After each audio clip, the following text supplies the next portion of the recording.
É, vamos dar continuidade, então. Gostaria de passar, então, a palavra para a Dani, para ela falar um pouquinho sobre o Parque Nacional, né? Dani, queria ver com você qual a apresentação que você gostaria de dar início. Boa noite. Então, acho que pode ser, tem uma que está nomeada com PM, Plano de Manejo. Tá bom, vou abrir aqui ela para Isso, é que gente. são duas. Tem essa e depois tem a do PUP. Eu vou dar uma pincelada no plano de manejo e depois eu falo do plano de uso público. Como a Larissa não veio hoje, né? Eu dei uma. Bom, então tá. Eu vou tentar aqui dar uma pincelada, né? Não é objetivo fazer uma apresentação muito técnica, né, do plano de manejo. Nem do plano de uso público, mas os dois documentos, né, estão disponíveis no site do ICMBio e para todo mundo a gente recomenda, né, que façam uma leitura. São documentos bem amistosos, assim, né, dá para entender bem. E qualquer dúvida também a gente vai estar sempre em contato, né, e à disposição também. Então, o objetivo agora é dar uma visão geral para vocês de como a gente estruturou, né, esses dois planejamentos que foram fruto de um trabalho de pelo menos 2 anos aí, bem intenso, né, aqui da equipe do NGI Brasília Contagem, né, com apoio da sociedade e outras instituições também no processo.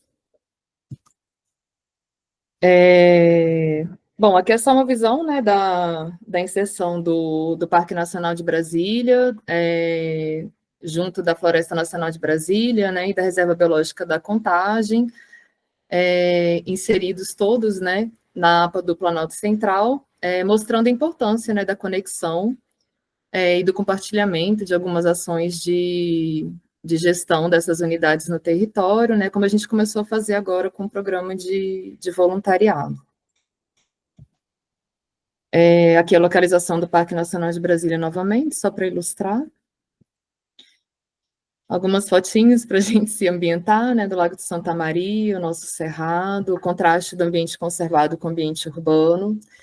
Aqui a Piscina Velha, que é um dos nossos principais atrativos ainda hoje, né, as duas piscinas de água naturais, são bastante concorridas e procuradas pela sociedade. A fauna que a gente protege, paisagens exuberantes, né? Então, o parque ele tem uma grande importância e um grande significado para a sociedade, para a população aqui do Distrito Federal e em torno, né? Bom, então, pincelando, né? O plano de manejo, afinal, estou falando dele, mas o que ele é? Ele é o documento técnico mediante o qual, com fundamento nos objetivos gerais de uma unidade de conservação, se estabelece o zoneamento e as normas que devem presidir o uso da área e o manejo dos recursos naturais, inclusive a implantação das estruturas físicas que são necessárias para a gestão das unidades. Então, todas as unidades de conservação federais, elas devem dispor de um plano de manejo. E esse documento ele é revisado periodicamente, né, ou quando há necessidade da gestão, que foi o caso do Parque Nacional de Brasília. A gente tinha um plano de manejo mais antigo, né, de 1998, que já tinha sido também uma revisão, e ele já estava defasado, né, nos seus componentes, na sua forma de estrutura, e a gente conseguiu, então, há um ano, né, mais ou menos, fazer a revisão e trazer o plano de manejo de uma forma mais aplicável e efetiva para a gestão. Então, o plano de manejo ele é um documento que ele é estruturado dessa forma, né? Ele tem um propósito que vai estabelecer o que é aquela unidade de conservação. Qual é a missão da unidade, qual é o objetivo dela, para que ela serve, né? O propósito maior de existir dessa unidade de conservação. Depois a gente trata das declarações de significância daquela unidade. Então, por que ela é especial, né? Então, são frases que a gente traz para o plano de manejo que traduzem para a sociedade o que ela significa, o que ela traz de importância para nós. Então, aqui, por exemplo, né, o que os visitantes podem experimentar nessa unidade de conservação? Descendo mais para a base da pirâmide, a gente vem para os recursos e valores fundamentais, que são aqueles recursos mais importantes que a unidade conserva, o que é mais representativo, quais são as principais questões que a gente deve trazer e priorizar para o manejo dessa unidade de conservação. Depois, a gente vem com as zonas de manejo previstas para aquela unidade de conservação. Então, a unidade, o parque, né, por exemplo, que ele tem 42 mil hectares, ele é dividido em porções, em áreas que são as zonas de manejo, que elas são diferentes entre si, elas têm características diferentes, têm objetivos de manejo diferentes, ela vai ter normas específicas que vão ditar o que a gente pode e o que a gente não pode fazer, né, o que a gente consegue compatibilizar ou não com aquela área, de acordo com a vocação que aquele pedacinho dentro de uma unidade tem. E aí, por fim, a gente tem os atos legais, administrativos e as normas específicas, de novo, né, para cada zona de manejo da unidade. Então, como a OC deve ser gerida de uma forma geral e também de uma forma mais específica.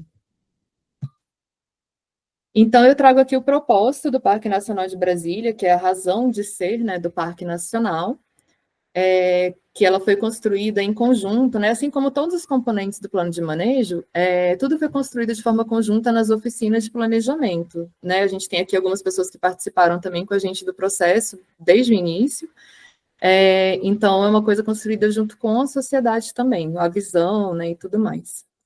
Então, o nosso propósito é: situado na capital do Brasil, o Parque Nacional de Brasília conserva as águas e a biodiversidade do Cerrado, sendo fundamental para a manutenção e a conectividade dos ecossistemas e paisagens, a produção de água para o abastecimento público, a pesquisa científica, a educação ambiental, a recreação em meio à natureza e a valorização da história e cultura do Planalto Central. Aqui eu trouxe 2 exemplos só de declarações de significância. A gente tem várias declarações de significância no plano de manejo do parque, né? Eu trouxe 2 que são mais representativas para nós, né, considerando o contexto aqui do voluntariado de uso público hoje. Então, a primeira é: Zona Núcleo da Reserva da Biosfera do Cerrado, o Parque Nacional é eixo de conectividade entre áreas naturais do Distrito Federal e entorno, irradiando a perpetuação da vida a partir do seu mosaico de paisagens por meio de diversos corredores ecológicos, proporcionando a conexão entre o ser humano e a natureza. Eu acho que essa declaração ela é base, né, de muita coisa que a gente vem construindo em conjunto, da ampliação da gestão, da conexão, né, entre a gestão das unidades, focando no uso público, né, nessa integração da sociedade com as unidades de conservação e entre as unidades de conservação. E aí vem a segunda declaração de significância, importante aqui para o nosso contexto, que é: o Parque Nacional promove a conexão do homem com a natureza, com suas belas paisagens naturais, vales, cavernas, cachoeiras, o Lago de Santa Maria, trilhas com diferentes níveis de dificuldade e as famosas piscinas da água mineral, constituindo-se em área núcleo do Sistema Distrital de Trilhas Ecológicas, dentro da Rede Nacional de Trilhas de Longo Curso e Conectividade. Destaca-se como promotor do turismo e do desenvolvimento sustentável do território. Então, assim, essa conexão e esse trabalho que a gente faz em conjunto, né, a demanda, o pertencimento da sociedade para com o Parque Nacional de Brasília foi destacado no plano de manejo em vários dos seus elementos, em todos os seus elementos, né, inclusive aqui nas declarações de significância, tamanha importância que isso tem para a gestão. Bom, aí a gente parte para os recursos e valores fundamentais, são vários recursos e valores fundamentais também: cerrado, fauna, águas, né, que são os recursos que a gente deve proteger, que são prioridades para a unidade, e dentre eles a gente tem um destaque para oportunidade de recreação em contato com a natureza. Então, novamente, o uso público e a visitação tendo um lugar, né, de importância e destaque em um elemento do plano de manejo. Aqui é a representação do zoneamento do Parque Nacional de Brasília. Eu vou falar rapidinho das zonas mais importantes aqui, que são as zonas que a gente vai ter mais atuação conjunta, né, no âmbito do voluntariado. Mas aqui é uma visão geral para ilustrar aquilo que eu falei para vocês, né, que o parque ele é dividido em diversas áreas, né, e cada área tem uma vocação, um perfil e um objetivo de manejo diferente. Então, a primeira zona é a zona de preservação. Essa é a zona mais restritiva que a gente pode ter dentro de uma unidade de conservação, no sentido dos usos que a gente pode gerir, né? Então, ela é uma zona onde os ecossistemas devem permanecer os mais conservados possível, não sendo admitido o uso direto de qualquer natureza. Então, são áreas mais sensíveis, com menos alteração ou mínima alteração, de forma a garantir a manutenção das espécies. Então, aqui o foco mesmo é a conservação. E o objetivo geral de manejo dessa zona é a manutenção desse ecossistema de um ou mais com um grau máximo de preservação possível, né? Servindo de fonte de repovoamento, tanto de fauna quanto de flora, para outras zonas da UC. Então, aqui no mapinha, vocês estão vendo que tem o verde mais escuro, né? Esse verde mais escuro do mapa de zoneamento corresponde à zona de preservação. Nessa zona, a gente não tem uso direto admitido, então a gente não tem atividade de visitação possível de ser planejada para essas áreas. Elas são as áreas voltadas para pesquisa, manejo e gestão da unidade. A seguir, a gente tem a zona de conservação.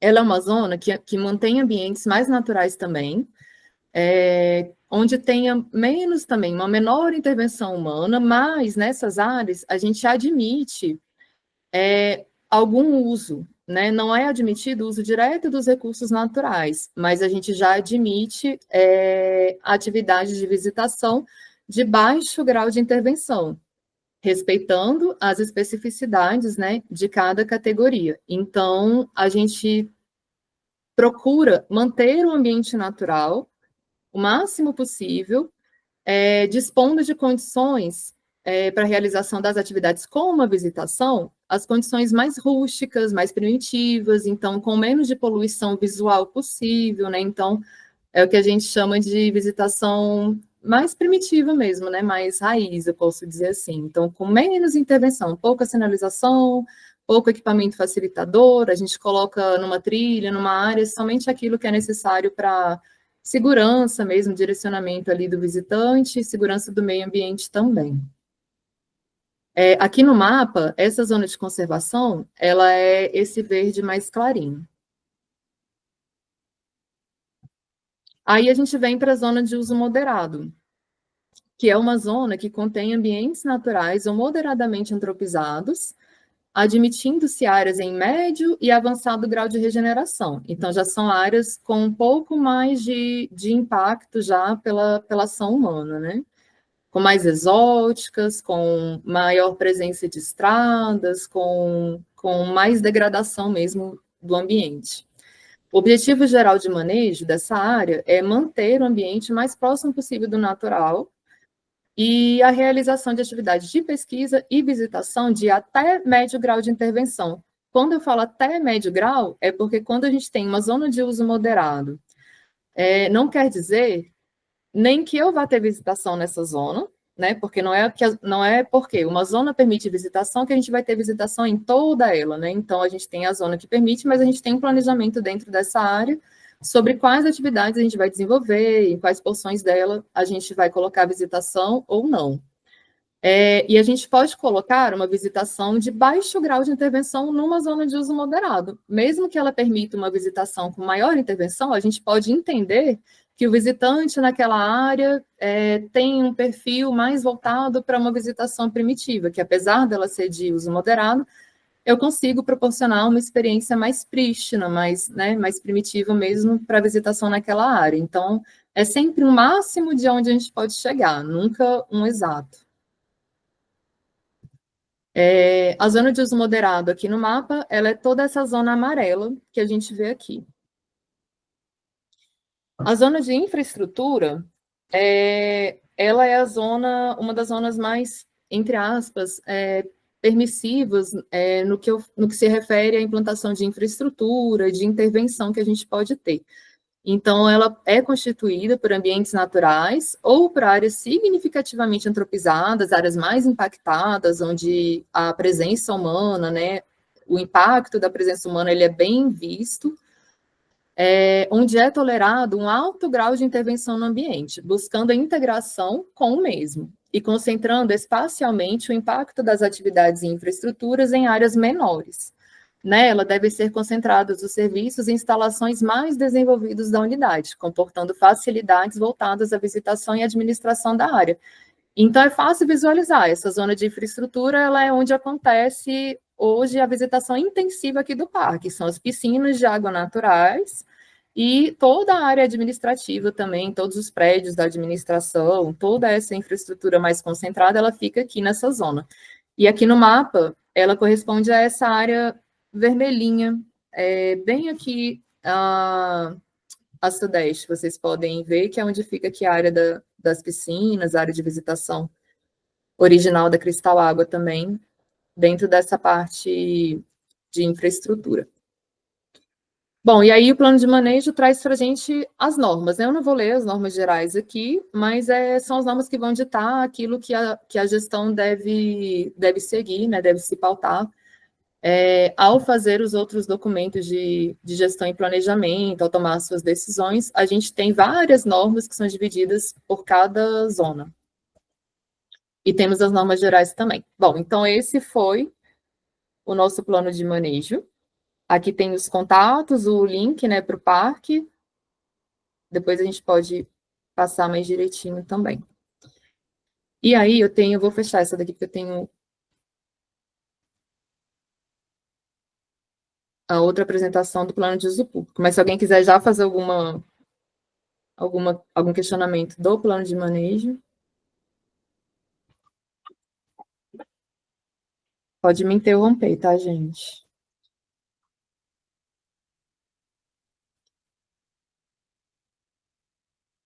Bom, aí o que acontece? O plano de manejo, ele é o documento maior, né? Como se fosse o documento guarda-chuva da gestão. Mas ele não é o único documento, né? A partir dele, a gente tem outros planejamentos e outros programas e documentos abaixo dele ou que vão incorporá-lo, né? À medida que eles vão sendo aprovados. Então, o plano de manejo hoje, a gente adota uma estrutura mais enxuta para ele, né?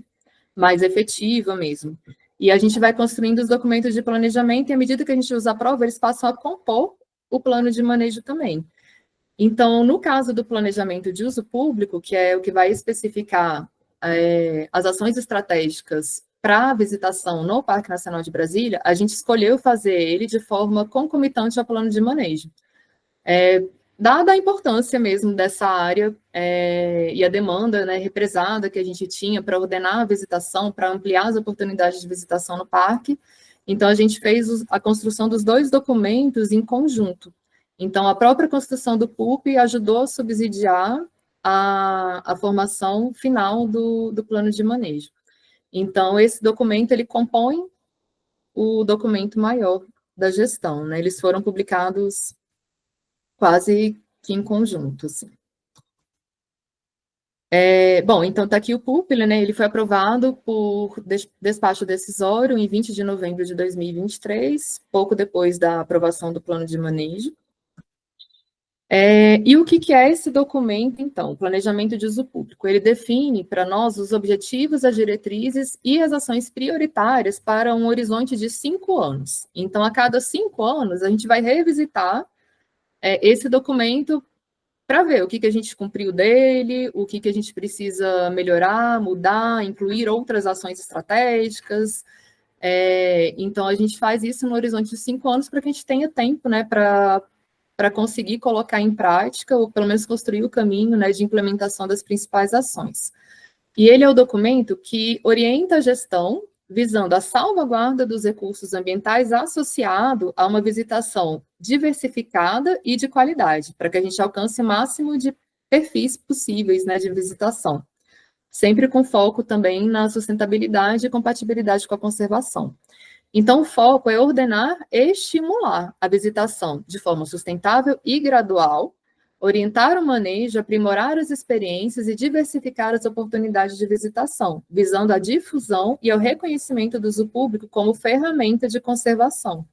Porque a gente tem uma gestão cada vez mais frágil, né, do ponto de vista de recursos humanos, recursos financeiros. Então, a visitação, ela traz para a gente um grande apoio, um apoio enorme para a gestão, né, trazendo como oportunidade essa ampliação do programa de voluntariado, que aproxima a gestão, né, a gestão da sociedade como parceira, traz outras oportunidades de parcerias para a gente também, que favorecem a gestão como um todo da unidade, ajuda a gente indiretamente na fiscalização, né, no domínio do nosso território, porque a gente não consegue estar em campo 100% do nosso tempo. Então, os usuários estão, né, os visitantes estão, então, estão sempre em contato com a gente, né, quando a gente está com alguma ameaça, então, áreas que precisam de manejo, de reforço de segurança, de fiscalização, tudo a gente conta com o apoio da visitação. E é uma consolidação do território para nós também, né? Onde a visitação acontece, a gente está consolidando aquele uso e o reconhecimento daquela área pela sociedade. Então, a nossa visão de futuro, ela é para um horizonte temporal de 5 anos, né, como eu disse, e ela vai trazer para a gente o que a gente quer que a sociedade reconheça do parque com relação à visitação no futuro, como a gente deseja ser visto pela sociedade. Então, ela foi escrita, né, em conjunto também numa oficina participativa, e ela ficou dessa forma. O Parque Nacional de Brasília acolhe, conecta e encanta pessoas com seus jardins de cerrado, o céu e as águas do Planalto Central, propiciando para todos experiências diversificadas que se traduzem em atitudes para a conservação ambiental. Presente na vida do brasiliense, o parque compartilha sua riqueza com o Brasil e o mundo. Eu acho ela linda, gente.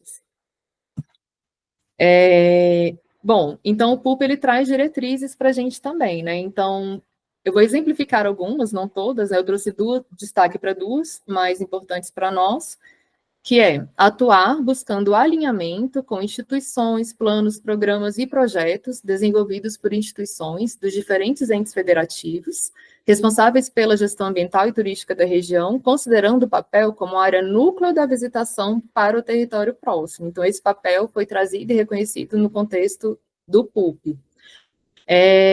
Outra diretriz, valorizar a integração das estradas e trilhas internas do parque com a rede brasileira de trilhas de longo curso e o sistema distrital de trilhas, que é o CPC. Então, esse é o nosso, diria que uma das principais diretrizes e foco nosso hoje para a implementação do PUP no Parque Nacional de Brasília.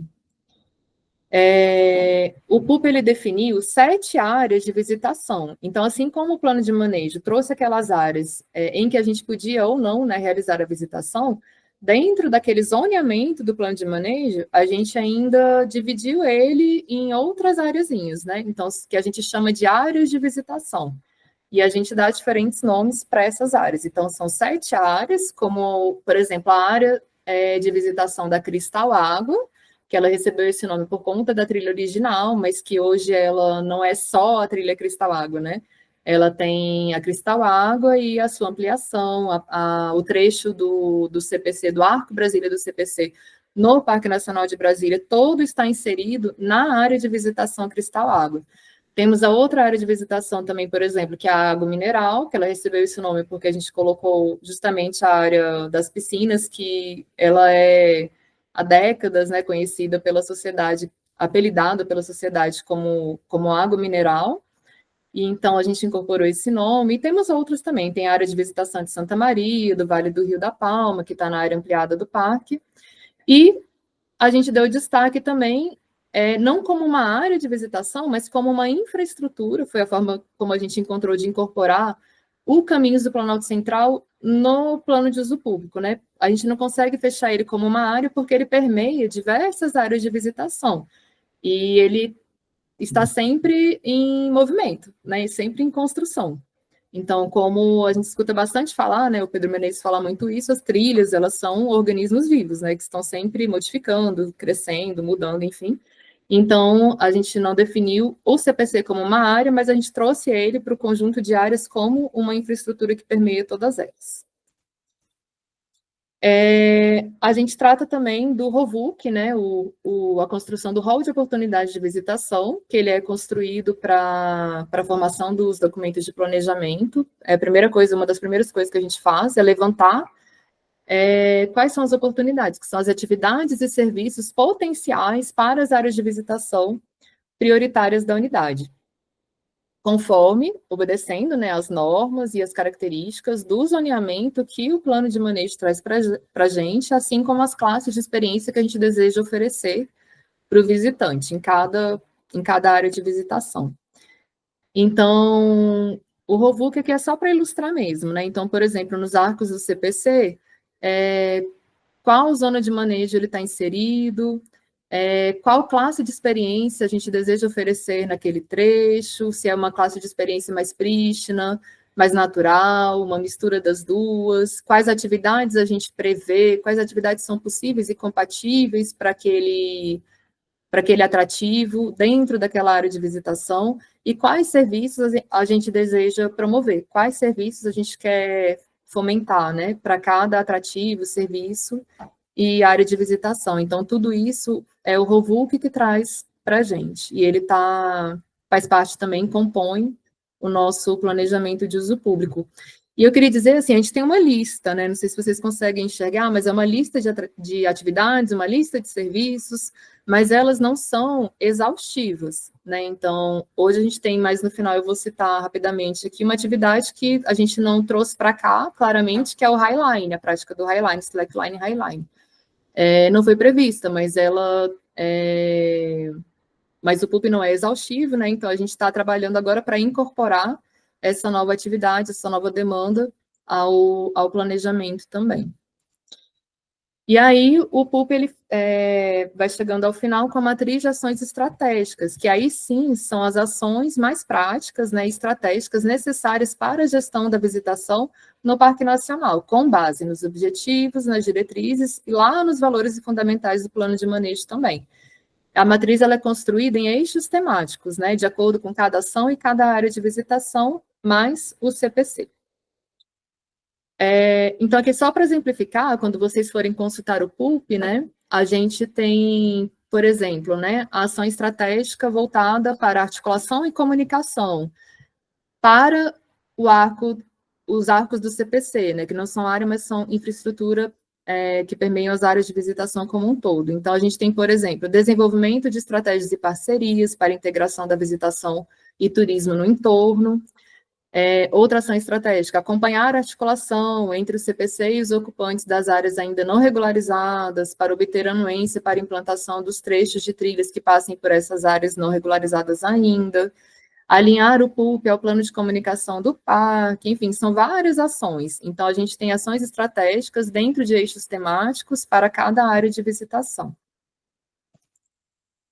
Aí, aqui outros exemplos, né? Identificar demandas e realizar definições locacionais para a instalação de equipamentos facilitadores nas trilhas e estradas internas. Isso é uma ação que a gente faz bastante em conjunto com vocês, né? Porque os voluntários e os visitantes em geral, eles estão sempre em contato no campo, trazendo demandas, identificando necessidades, falhas, fragilidades nossas, né? Então, essa é uma ação específica que a gente conta bastante com o apoio do voluntariado. A segunda também, ampliar e melhorar estruturas e equipamentos facilitadores, né? Então, assim, a marcenaria, né, que a APA e a Flona apoiam a gente bastante, que não é nossa, né, a marcenaria de vocês que apoiam a gente com serviços e com insumos também. Tudo isso são ações possíveis, né, e que só são possíveis, né, na verdade, por conta do trabalho do voluntariado. E várias outras, né? Não vou ler todas aqui, mas quem tiver depois interesse e curiosidade, consultar a matriz completa lá no PUP. E aí ele finaliza com proposições complementares, que são aqueles instrumentos de gestão que a gente precisa ainda elaborar. Então, assim como o plano de manejo não é exaustivo, o PUP também não é. Então, após a publicação do PUP, a gente tem uma série de outros documentos que a gente também precisa construir e aprovar e publicar. E são documentos de caráter mais tático ou operacional. E eles passam a compor, a partir do momento da sua aprovação, passam a compor também o portfólio desse PUP. Então, aqui a gente destaca, né, o Programa de Monitoramento da Visitação, que é um documento que pode abordar os protocolos de monitoramento, de número de visita, de perfil de visitante, qualidade, de impactos ambientais, e várias outras coisas que subsidiam o manejo do uso público e podem subsidiar também um reordenamento de alguma atividade que possa estar causando um impacto maior do que aquele impacto aceitável previsto no planejamento. Outro exemplo, né, são projetos de manejo de trilha e de sinalização, com a perspectiva de diversificar as oportunidades de visitação. A gente vem abrindo, né, novos atrativos, novas áreas, a conexão do parque com a rede brasileira de trilhas por meio do CPC. A gente considera essencial o desenvolvimento dos projetos que definem esse escopo, né, orientem o manejo e a implantação e orientem a identidade visual daquele atrativo, daquela trilha também, facilitando a implantação e a manutenção da sinalização. Então, nesse documento, a gente vai estabelecer como que deve ser feita a manutenção, quais os pontos críticos, né, para monitoramento e manejo, para sinalização, como deve ser mantida essa sinalização. Então, tudo isso deve constar desse projeto de manejo de trilha e de sinalização.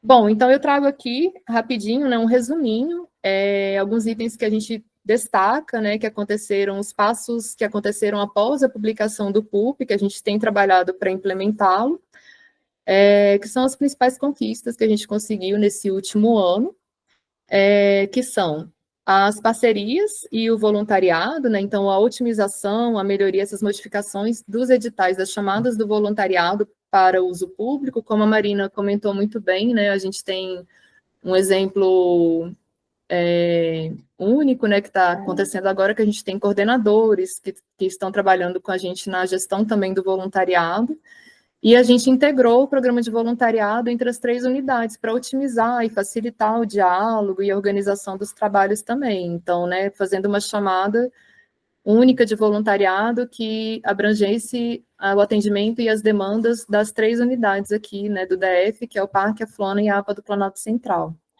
A gente tem também 2 acordos de cooperação técnica que estão em construção, ainda precisando serem finalizados, né, que é uma com a AFAM, que é a Associação dos Amigos do Parque Nacional de Brasília, que também apoiam bastante a gestão, e a gente está tentando trabalhar para poder formalizar essa parceria, e o outro é um acordo de cooperação com o Instituto da UNB, né, e a WWF, que promovem a capacitação e a prática do banho de floresta aqui no Parque Nacional de Brasília, né, um programa de pesquisa e fomento da visitação que está acontecendo aqui no parque até junho, com possibilidade ainda de prorrogação. E a gente conseguiu construir e aprovar o plano de gestão de segurança também para o Parque Nacional de Brasília, e que deve também, à medida que a gente for abrindo, né, novos atrativos e atividades, a gente vai também atualizando esse documento. Então, o legal desses documentos não comporem lá o plano de manejo, né, aquele documento, como antigamente era feito, tudo fazia parte do plano de manejo, é que agora a gente tem esses documentos menores, separados, mais técnicos, que a gente pode atualizá-los com mais facilidade, né, à medida que a gente vai aprimorando e conhecendo melhor, monitorando melhor o desenvolvimento das atividades. A gente tem também o plano de monitoramento da visitação concluído e aprovado com relação ao número balizador da visitação, né, ao monitoramento do número de visitantes no parque, na verdade, me corrigindo.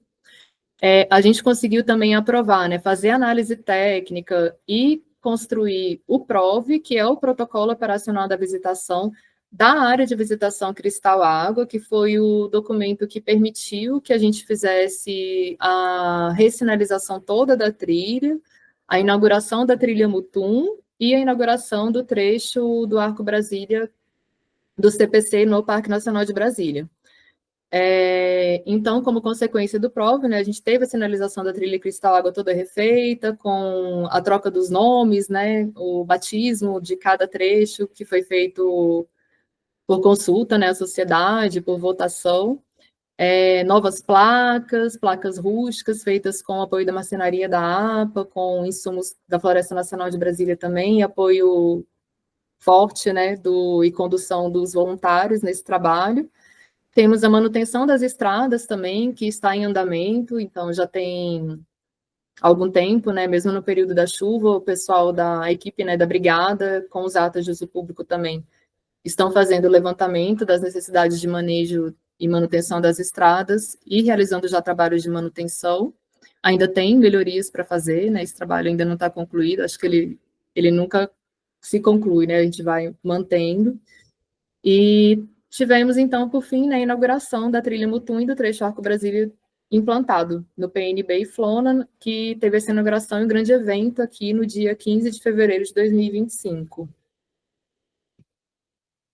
Bom, então os próximos passos que a gente tem agora, né, que vocês são muito bem-vindos agora, importantes, né, para a gente se ambientar com as novas demandas também, para estarem apoiando os trabalhos aqui do parque, dentro do voluntariado.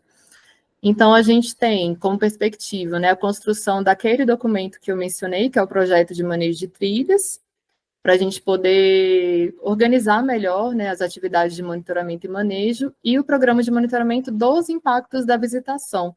E aí, para esse programa, a gente já deu um passo importante agora, que a gente conseguiu recurso financeiro para realizar uma oficina com pesquisadores, com representantes especialistas, né, do ICMBio no assunto também, inclusive de fora aqui de Brasília, para debater e propor uma metodologia para realizar o monitoramento dos impactos da visitação sobre a fauna, que é uma demanda bem importante para a gente, colocada como norma no plano de manejo e refletida também no plano de uso público, que é uma demanda que a gente precisa cumprir, implementar, para poder estar cada vez mais ampliando, né, as oportunidades e as ofertas de visitação no parque. Então, para que a gente faça isso de forma gradual, sustentável e responsável, a gente precisa concluir também essa etapa, que é saber o real impacto que a visitação tem tido sobre a fauna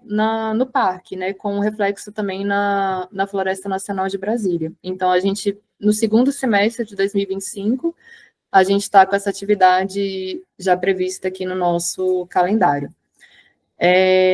E os próximos atrativos, né, que foram colocados como prioridade para ordenamento e implementação, são as famosas trilhas do Proibidão, né, que são as trilhas usadas bastante, né, em maioria para prática, treino de mountain bike, mas também acontece caminhada, tem uma cachoeirinha inserida nessa área de visitação, que a gente chamou de área de visitação invernada. Então, a gente está com essa demanda de ordenar e sinalizar e realizar o manejo dessas trilhas. Já convido voluntários para se candidatarem também para essa tarefa. E temos também a demanda que é ordenar o Highline, a prática do Highline aqui na região apelidada também de Vale Encantado, que é na área ampliada do Parque Nacional de Brasília, que a gente está construindo agora a informação técnica de viabilidade para depois, com a ajuda da Quest, a gente está fazendo o PROV para essa atividade, que é uma coisa nova, um desafio para a gente, mas que é bem promissora também. É um lugar lindo, maravilhoso, uma atividade diferenciada e que a gente tem a oportunidade de estimular, né, e contribuir para a difusão e estabelecimento do esporte no Distrito Federal.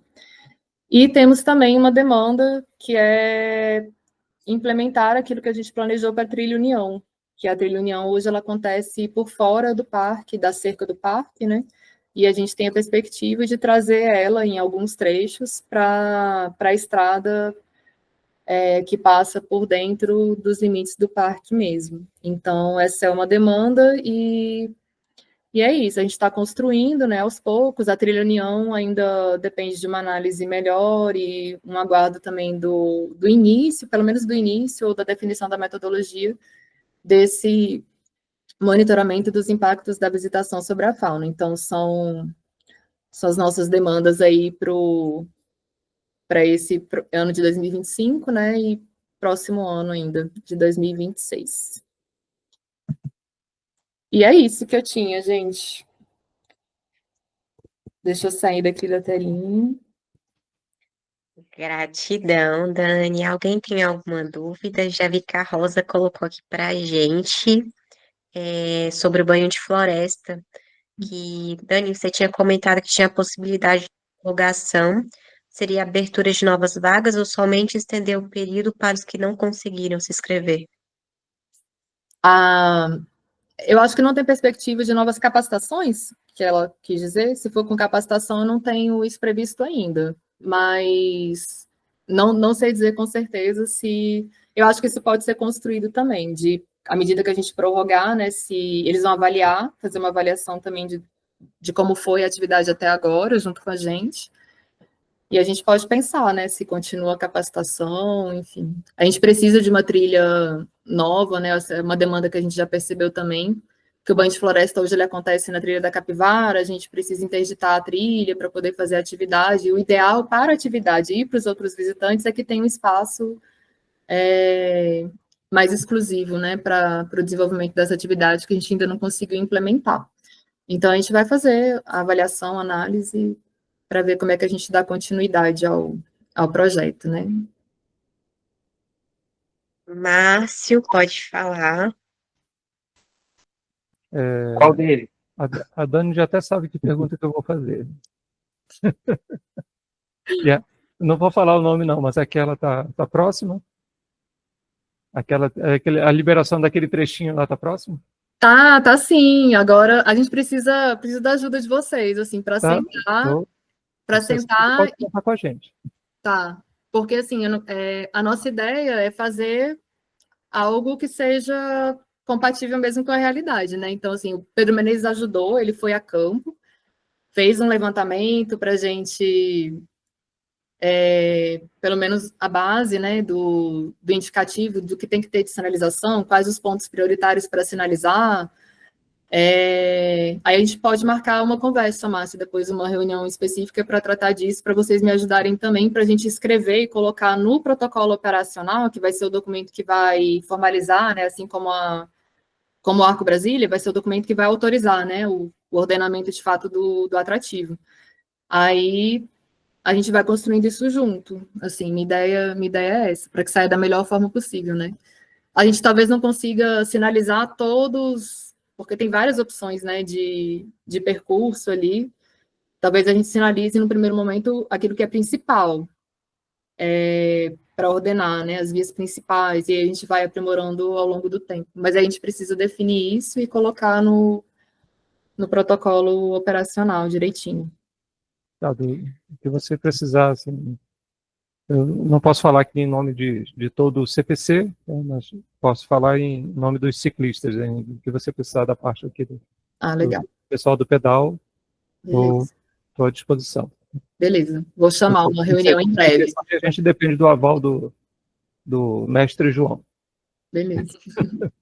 Queridos, Isso é para daqui a pouco, até junho eu pretendo estar com isso bem encaminhado, assim, então a gente vai conversar. Obrigado.